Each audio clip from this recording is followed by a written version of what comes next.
साथियों नमस्कार। आज हम मानवाधिकार परिषद का 54वां सत्र जो 13 अक्टूबर को समाप्त हुआ उसके बारे में चर्चा करेंगे। मानवाधिकार परिषद का 13 अक्टूबर 2023 को 54वां सत्र संपन्न। मानवाधिकार परिषद ने 3 दिन पहले दिनांक 13 अक्टूबर 2023 को अपना 54वां सत्र समाप्त किया। सामान्य टिप्पणियों और सामान्य समापन टिप्पणियों में परिषद ने कई प्रतिनिधि मंडलों को सुना, जिन्होंने स्वीकार किए गए प्रस्ताव पर अपने राष्ट्र की पक्षधरता के साथ साथ इजराइल और गाजा पट्टी की हालिया स्थिति पर बात की।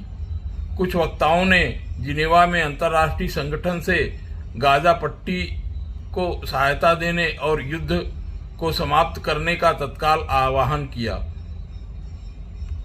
अंतर्राष्ट्रीय समुदाय को फिलिस्तीनी स्थिति और वर्तमान घटनाओं के विनाशकारी परिणामों का ससम्मान समाधान निकालने की बात की।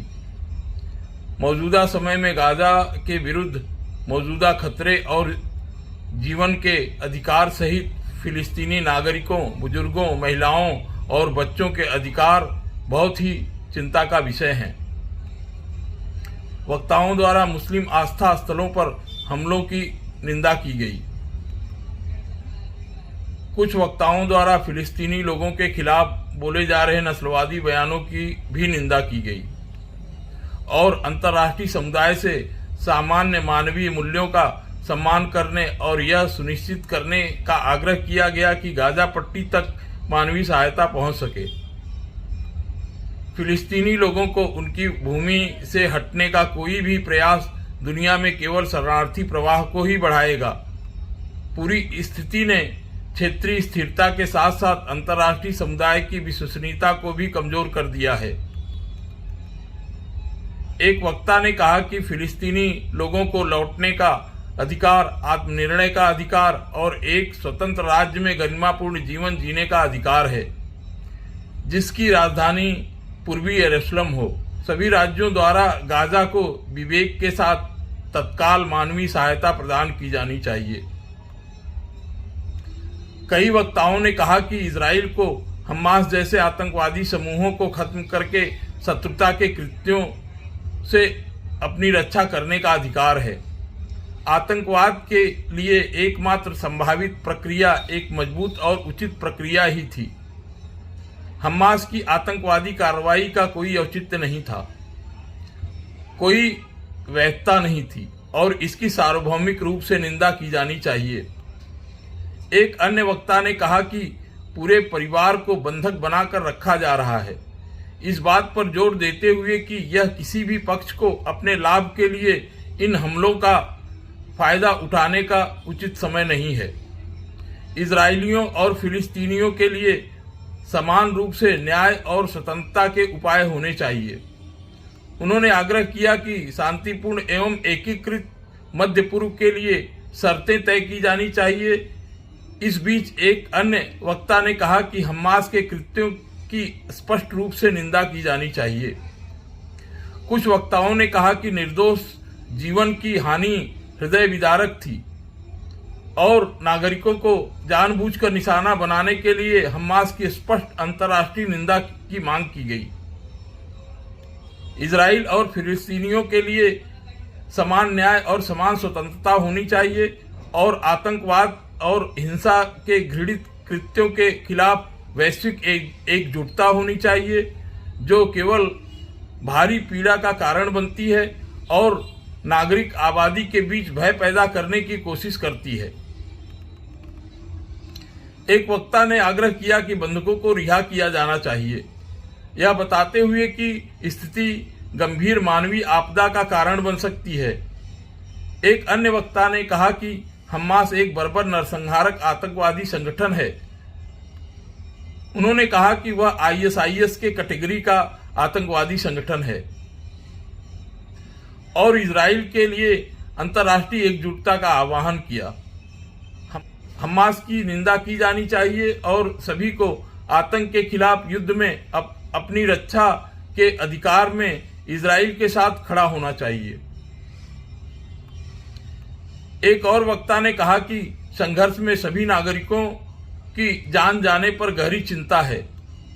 उसने कहा कि आर्थिक, सामाजिक और सांस्कृतिक अधिकारों का खुलेआम उल्लंघन हुआ है। आत्मरक्षा का अधिकार सामूहिक हत्या का लाइसेंस नहीं है। नागरिकों को अंधाधुंध निशाना बनाना और सामूहिक सजा देना युद्ध अपराध है। युद्ध अपराधों, मानवता के खिलाफ अपराधों, आक्रामकता के अपराधों और संहार के लिए जवाबदेही को सुनिश्चित किया जाना चाहिए। तत्काल युद्ध विराम होने चाहिए। सभी नागरिकों की वापसी और न्याय तक पहुंच होनी चाहिए। युद्ध अपराधों की सूचना यूएन मानवाधिकार परिषद को विचारार्थ दी जानी चाहिए। कई वक्ताओं ने राज्य के दर्जे के लिए फिलिस्तीनी लोगों को वैध आकांक्षाओं को मान्यता दी। एक वक्ता ने आग्रह किया कि अंतर्राष्ट्रीय मानवीय कानून को बिना किसी अपवाद के बरकरार रखा जाना चाहिए। अब अंतर्राष्ट्रीय समुदाय के लिए स्थायी शांति पाने के प्रयासों को अपना समर्थन देने से पहले कहीं अधिक महत्वपूर्ण हो गया है कि परिषद के उद्देश्यों के प्रति गंभीर प्रतिबद्धता इस संबंध में सहायता कर सकती है, क्योंकि यह बिना किसी भेदभाव के हर जगह मानवाधिकारों की रक्षा और प्रचार करने के अपने जनादेश के प्रति सच्चा है। तत्काल युद्ध विराम होने चाहिए। एक अन्य वक्ता ने कहा कि मानवाधिकार परिषद शून्य में अस्तित्व में नहीं है। इसे मानवाधिकारों की रक्षा और बढ़ावा देने के लिए काम करना ही होगा। कई प्रतिनिधि मंडलों ने सत्र के दौरान स्वीकार किए गए प्रस्तावों पर अपने राष्ट्र के रूप पर टिप्पणी की और एक वक्ता ने कहा कि मानवाधिकार सभी को एकजुट करने का काम कर सकता है। जैसा कि कई लिखित दस्तावेजों को बिना वोट के मानवाधिकार परिषद में अपनाया गया है, 2024 में इस पर एक सकारात्मक रास्ता बनाया जा सकता है और बनाया जाना चाहिए। मानवाधिकार परिषद के अध्यक्ष वाक्लाव बालेक ने अपने समापन टिप्पणी में कहा कि यह इतिहास का सबसे लंबा सितंबर सत्र था, जो गर्मियों से शुरू होता था और शरद ऋतु में समाप्त होता था। उन्होंने 54वें सत्र के समापन से पहले ब्यूरो के सदस्यों, परिषद सचिवालय, प्रेसिडेंसी कार्यालय, सम्मेलन प्रबंधन प्रभाग और परिषद के सदस्यों और सभी पर्यवेक्षकों के प्रति हार्दिक आभार व्यक्त किया। सामान्य टिप्पणी में पर्यवेक्षक राज्यों में सिंगापुर, इंडोनेशिया, नाइजीरिया, ईरान, रूसी संघ और स्विट्जरलैंड शामिल थे। समापन भाषण में अरब समूह की ओर से लीबिया, इस्लामिक सहयोग संगठन की ओर से पाकिस्तान, इराक, मिस्र, फिलिस्तीन, ट्यूनीसिया, संयुक्त राज्य अमेरिका, यूनाइटेड डोमिनिकन गणराज्य शामिल थे। देशों के एक समूह की ओर से पनामा एवं Algeria, France, Hungary, Italy, Syria, अरब गणराज्य, Iran, Sudan, Israel, Belgium, Germany, दक्षिण अफ्रीका, चीन, चेकिया और भारत भी मौजूद था। मानव अधिकारों के लिए अंतर्राष्ट्रीय सेवा पर भी बात की गई।